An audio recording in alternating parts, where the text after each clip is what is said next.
അധികാരമേറ്റെടുത്തു കഴിഞ്ഞാൽ ഒരു ഭരണകൂടം എന്താണ് ആദ്യം ചെയ്യേണ്ടത്?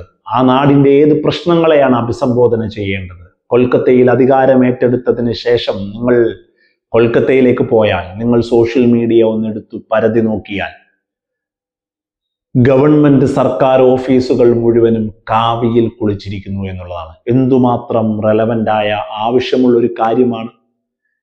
രാഷ്ട്രീയ ചർച്ചകൾ അല്ലെങ്കിൽ രാഷ്ട്രീയമായി ഞങ്ങൾ ഈ നാടിനെ ഇന്ന രീതിയിലേക്ക് കൊണ്ടുവരും, ഇത്തരത്തിലുള്ള വലിയ പ്രഖ്യാപനങ്ങളൊക്കെ നടത്തിയിട്ടാണ്, അത് കൺവിൻസായ ജനങ്ങൾ വോട്ട് ചെയ്തിട്ടാണ് കൊൽക്കത്തയിൽ BJP അധികാരത്തിലെത്തിയത് എന്ന് വിശ്വസിക്കുന്നവരില്ല.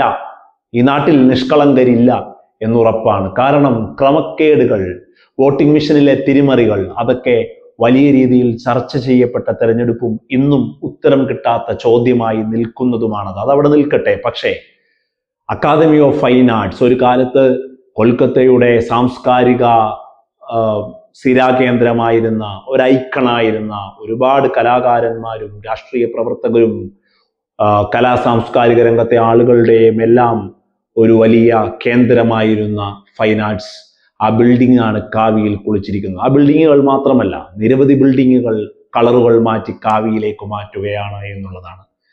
അധികാരം കിട്ടിയപ്പോൾ എത്രയും പെട്ടെന്ന് അവിടെ നടത്തിയെടുക്കേണ്ടത് വർഗീയതയും വലിയ രീതിയിലുള്ള മതതീവ്രവാദവുമാണ് എന്ന് BJP ഒരിക്കൽ കൂടി പറഞ്ഞു വെക്കുന്നു എന്നുള്ളതാണ്. ഈ രാജ്യത്ത് BJP അധികാരത്തിൽ വരുന്നത് ജനങ്ങളെ കൺവിൻസ് ചെയ്തല്ല എന്ന് ഉറപ്പാണ്. അതുകൊണ്ടാണ് അവർക്ക് ജനങ്ങളുടെ റിക്വയർമെന്റുകളിലേക്ക് എത്താനാവാതെ അധികാരം കിട്ടിയ ഉടനെ അവർ ഇത്തരത്തിലുള്ള കാര്യങ്ങളിലേക്ക് പോകുന്നത്. തീർച്ചയായും ഒരു സമുദായം, ഒരു സമൂഹം ഉണ്ടാകാം, അവരിൽ ആകൃഷ്ടരായി അത്തരത്തിലുള്ള തീവ്ര ചിന്താഗതികളിലേക്ക് പോകുന്നവർ ഉണ്ടാകാം. അത് കഴിഞ്ഞാൽ ഈ നാടിന്റെ മതേതര മണ്ണിൽ, മതേതരത്വത്തിൽ കെട്ടിപ്പടുത്ത ഈ ഇന്ത്യ മഹാരാജ്യത്ത് BJPയെ കൺസീവ് ചെയ്യുന്ന പോസിറ്റീവ് മൈൻഡ് സെറ്റ് ഉള്ള ആളുകൾ കുറവായിരിക്കുമെന്ന് ഒരു സംശയവുമില്ല.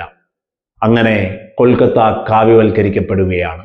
വരാനിരിക്കുന്ന സമയങ്ങളിൽ ഇനി നമ്മൾ അവിടെ നിന്ന് കേൾക്കാൻ പോകുന്നത്, ഉത്തർപ്രദേശിൽ ഹോളി ആഘോഷവുമായി ബന്ധപ്പെട്ട് ടർപ്പായിട്ട് മുസ്ലിം ആരാധനാ കേന്ദ്രങ്ങൾ, മോസ്കുകൾ അടച്ചത്, മറച്ചത്, അതുപോലെ തന്നെ വലിയ രീതിയിൽ മുസ്ലിങ്ങൾ, ന്യൂനപക്ഷങ്ങൾ ആക്രമിക്കപ്പെടുന്നത്, ഇതെല്ലാം കൊൽക്കത്തയിൽ നിന്നും ഇനി നമുക്ക് കേൾക്കാൻ സാധിക്കുമെന്നുള്ളതാണ്. ഒരു സംശയവും ആ കാര്യത്തിലില്ല.